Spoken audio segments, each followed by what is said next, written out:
Okay, we'll continue our driver availabilities. We're now joined by the driver of the number 9, Chase Elliott. If you have a question for Chase, raise your hand. We'll get you a mic. We'll start in the back here. Blake Smith, WVJS Radio. Chase, I know you consider Atlanta as your home track, but just about equal distance here at Talladega. What does it mean to come to this track with the history your family has, fastest lap time at a stock car here, and among other things here at Talladega? Yeah, I was fixing to move the mic, and then I was reminded, do not touch or move microphone, so I will not touch. So yeah, this track has always kind of been to me a second home track in a lot of ways, because of the distance, and I feel like the fans here have always been really good to us and good to me, and I've always recognized that and appreciated that, and one of the reasons I always look forward to coming. So I've enjoyed coming over here. It's close to home, like I said, and it's we've had a couple good days, so that's good. Try to have another good one on Sunday. Any other questions for Chase? I'm sure there are. Go to Bob and then Lee. That's okay if there's not.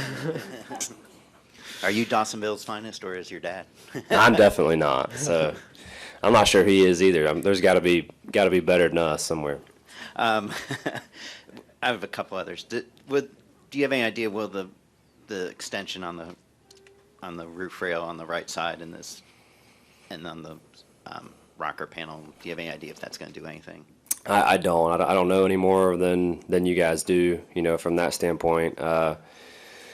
I think it's certainly an effort to try and keep the cars on the ground, as we're all aware of. I also know it's got to be extremely difficult to test those things and put cars in the same circumstance that they're going to see during a crash. I think that's almost impossible to simulate every little detail that happens in a wreck, and I think there's always going to be that perfect storm that a car can get upside down or whatever it may be, just because we're going really fast, and you make tire contact and you get any air up underneath it, and you have it, the whole bottom of it's just a flat plate, right, basically. So air finds its way underneath there, and if you're going fast enough, it's probably not going to stay on the ground. So it's unfortunately been a part of our sport for a long time, and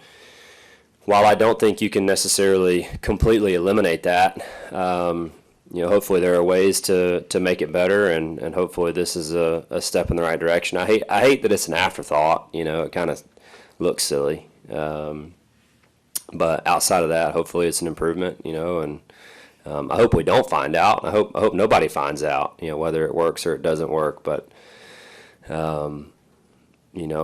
I'm sure there'll be a circumstance at some point down the road that it's tested, and we'll all see for ourselves, and hopefully there's just a better process of implementing these things, or finding a better way to do it than kind of tacking on these little pieces here and there in the middle of the season.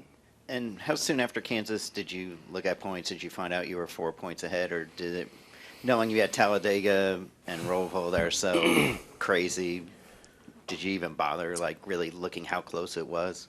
Yeah, I knew right there after the race. I did an interview, and they were it told me where we were at, and basically I had it up on the screen there. So was aware very quickly. I knew based on just how the day went that it probably wasn't very good. All things considered, I really thought our performance was pretty solid. I was happy with our pace. We fought an uphill battle all day with circumstances on pit road and so on and so forth. So that was challenging. I think the biggest miss of the day for me was not scoring more points in that second stage. We had an opportunity to get 5 or 6, and I think we only got 2 or 3. Doesn't seem like a big deal, but anything can happen here on Sunday, and that can put you in a position to where those 2 or 3 might have meant a lot. Could potentially mean you getting through or not, in the next round. So overall, thought a top 10 based on Saturday, and starting behind the 8 ball and trying to claw our way out of that was okay. But again, would have liked to have seen some more stage points there when we had the opportunity. Go to Lee. Lee Spencer, Series 6 of NASCAR Radio and CatchFence.com. You've won twice at the Roval, but with the changes to 6 and 7, it's going to be dramatically different. And I'm wondering, what are your thoughts on that, and how have you prepared?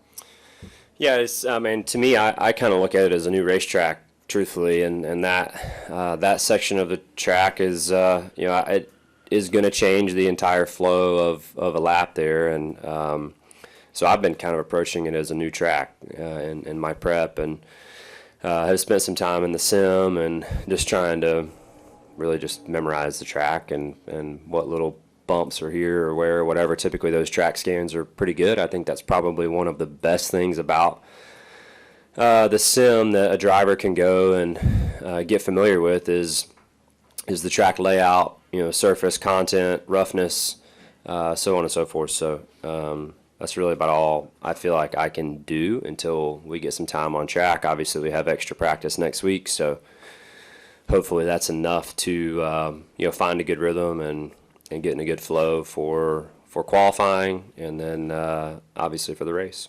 And depending upon where you end up on Sunday with the points, and you're talking to Bob about, gaining more points through the stages, how might your approach change with you and Alan as far as you wanting to know what your position is in the standings?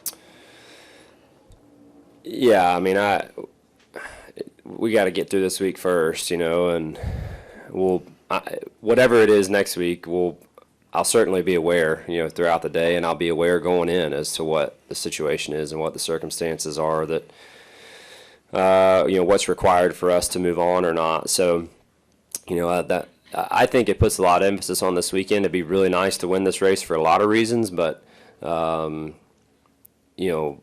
another big one that I think can sometimes be overlooked is whoever wins this race, or the people that aren't in the points, or have a really good cushion or whatever, can put themselves in a position, if they have the pace, to short the stages next week. And I think shorting the stages at the Roval is going to significantly increase your chances of winning that race. So when I look at this weekend and the opportunities ahead, I think that's a really kind of underlying positive of having a good week here, because it really significantly helps your chances of getting 5 more bonus points next week as well. Go back here. Hey Chase, Tony Shebeki from the Race Talk and On the Grid from Australia. A quick one for you. You haven't had a win since April, and I'm sorry to give you that stat. How frustrating is it for drivers now that this competition is so close? Obviously anyone can win on any given day, which is great for the category and great for the fan because you don't know what you're going to see. But from a driver's perspective, how frustrating is that? I don't necessarily find it frustrating. It does seem like we have a more consistent, widespread number of winners yearly since we've had this car. So that's been interesting to watch, and I think a lot of that has come down to just the aero platform that we have to work with, and just how much defense can be played by the lead car.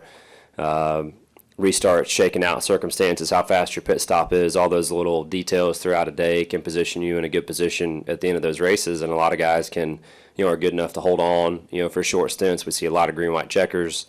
All those things are, really just recipes for more winners. Races that go green, kind of the cream will eventually rise to the top, and I don't think you see that quite as much, but you have these short stints and guys having opportunities to get leads that might not necessarily be the best car, puts those things into perspective and can certainly make it happen. So, and the fact that we have 4 plate races in the year now, all these things are just promoting more and more winners. And you'll probably continue to see that as we go down the road that we're trucking along on. Chris? ChrisKnight@Trends.com. Chase, does qualifying later today determine whether you're going to have a conservative or aggressive approach to tomorrow? I don't think so. It would be nice to not qualify, terrible, but I don't necessarily think it's a make or break either.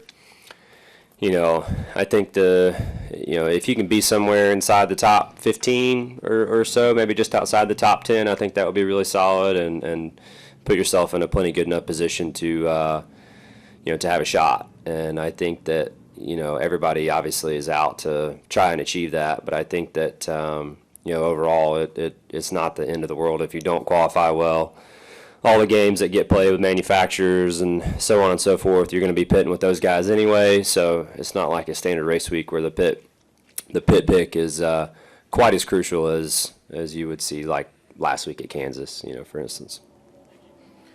Okay, we have time for one more, and we'll wrap with Kelly.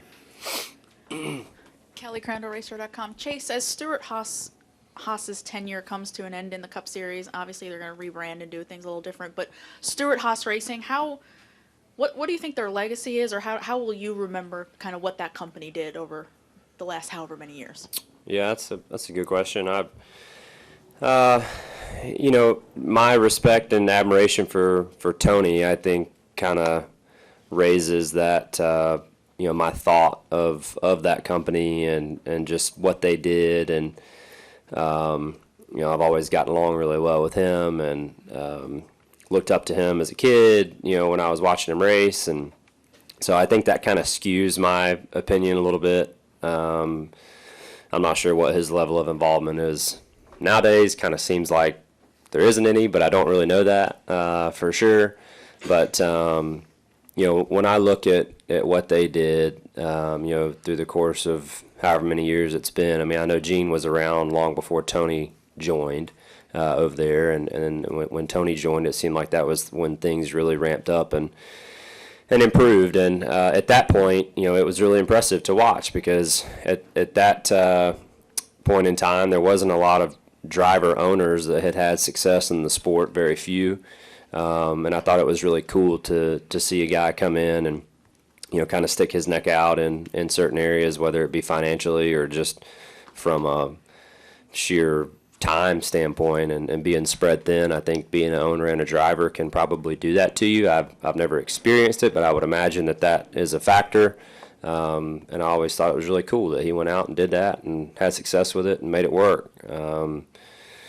So yeah, you hate to see him go just because I think the overall health of our sport, wants and needs healthy race teams, and they've been a healthy race team, and hate to see that. But I think they've had a solid legacy.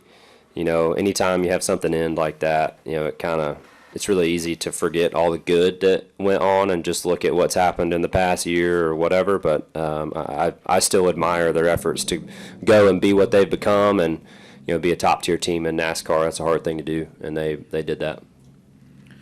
All right. Well, thank you, Chase, and good luck tomorrow. Thank you. Okay, we are now going to open our playoff driver bullpen.